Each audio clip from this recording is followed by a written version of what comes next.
Today, we're counting down 20 of the most interesting takeaways from the Elon Musk biography. And we're going in chronological order so you can get a summary of Elon's life, as well as some practical insights we can all learn from him. Enjoy. Number 1. Elon read up to 10 hours a day. From a very early age, even ran out of library books to read at one point, so he just read an entire encyclopedia. And because he had a photographic memory, this turned him into a walking fax machine. Number 2, he grew up in South Africa and was pretty nerdy, with not many friends, even got bullied and beaten, and his best friend at the time got bullied into stop hanging around with them at a pretty poor home life as well. Number 3, because of all this, he moved school, but ended up at a place with a strong athletics culture. This, combined with the fact that Musk didn't really try that hard in the subjects he deemed to be pointless, meant he wasn't on anyone's radar. So when students from his old school heard what he'd become a billionaire, quite literally changing the world, to say they were shocked is an understatement. Number 4, Elon would read a newspaper and identify interesting people he'd like to meet, and then he'd cold call them, which often was texting, very successful. And number 5, one of the first signs of true entrepreneurship was when Elon and his friend turned their house into a nightclub on the weekends, charging $5 for entry and hosting up to 500 people at a time. This wasn't because Elon was a party animal, he was actually pretty straight-laced, but he did it to pay his way. Number 6, Elon then created an internet directory startup called Zip2. After they got investment, Elon was no longer CEO, which he didn't really like that the investors felt he lacked leadership skills, as he often annoyed people with his bluntness and fixing or criticizing their work. You also set hugely unrealistic targets and demanded incredible amounts from others, something Steve Jobs was notorious for as well. Whilst Elon's management has improved over time, by all accounts, his style is harsher than some can handle, and things had to be done the Elon way, or he just ended up doing them himself. Many people who spoke of him noted that he cares so deeply for the human species as a whole, but sometimes that can come at the expense of the individual. Number 7, Elon sold Zip to $307 million, giving him a big cash payout of $22 million by the age of 27. Number 8, Elon then reinvested a large chunk of his millions into X.com to try and revolutionize the banking industry. Despite people thinking him crazy, Elon will come home at 11 p.m. and work even more. He was quoted as asking, "How many hours would a woman need a week? 10 is kind of the minimum, right?" And this is because he clearly struggled to juggle work with having any sort of personal life. I mean, he literally used to sleep in his office, and then just get up the next day and do another day of work. So workaholic is an understatement. However, when he finally took his first vacation in years, nearly died of a very severe case of malaria. Number 9, X.com later merged with PayPal. However, whilst many would argue PayPal did revolutionize the banking industry, Elon had much grander plans for the company than simply being a payment processor. However, before he could go and make his vision a reality, another CEO coup took place, and he was ousted as leader of his own company yet again. Number 10 remained the largest shareholder though, so he got a $250 million payout when PayPal was sold to eBay. Number 11.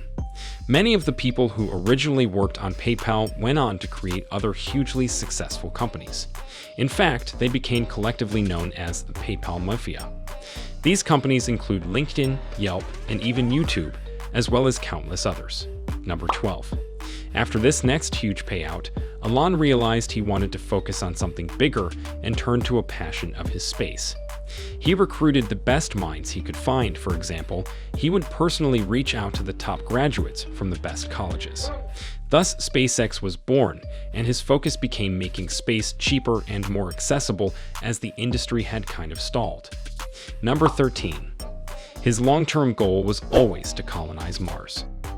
People who knew him well have said that money genuinely never was the main drive, and just found him along the way as he took on all of these crazy ideas.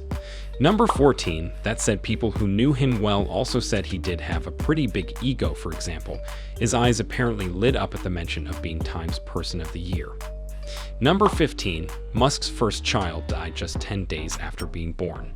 When the biographer of the book tried to ask him about it, he simply said he didn't want to talk about it and said, "It does no good for the future." Number 16. Musk then went on to have twins, and then triplets is quoted as saying how important it is for intelligent people to have more children, as typically they have less children than people with lower intelligence. Number 17 was working on SpaceX. Elon invested heavily in a startup called Tesla and became the majority shareholder. It didn't operate like a normal car company, though, but instead like a typical Silicon Valley startup of young engineers using trial and error.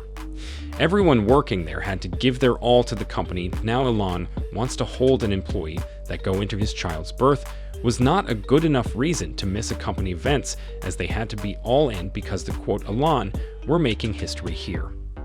Number 18 was Musk was now heavily committed to both Tesla and SpaceX, two extremely promising and revolutionary companies. Things weren't actually going so well. SpaceX rocket launchers kept failing and Tesla plans kept getting massively delayed, and both projects became over budget and burned through over half of Musk's fortune, with very little to show for it. However, Musk said that he'd spend his last dollar on the companies, even if it meant moving into his parents' basement. Number 19.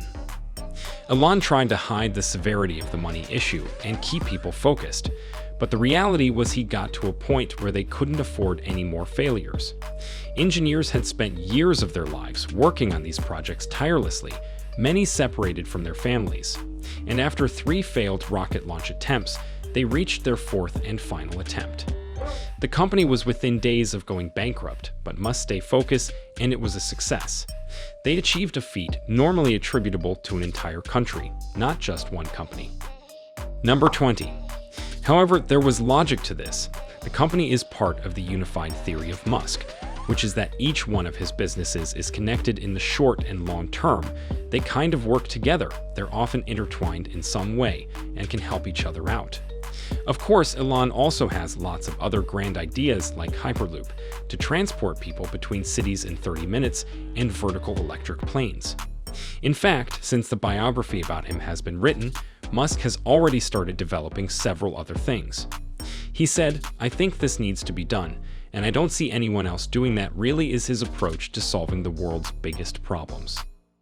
If you are interested in more from Elon Musk, I also highly recommend watching the interview he did with Joe Rogan. If you haven't seen it yet, it really encapsulates what a strange but incredible guy he is, and the way he just thinks so differently. Of course, the only thing the media picked up from that interview was the fact that he very briefly smoked weed, despite the fact there is literally hours and hours of really interesting and important topics. For example, the fact that Elon is kind of terrified of AI and thinks it poses a real threat to humanity. So it's definitely worth a watch, and please give this video a thumbs up if you've made it all the way to the end. It would be very appreciated. Thanks again for watching, and I'll see you in the next one.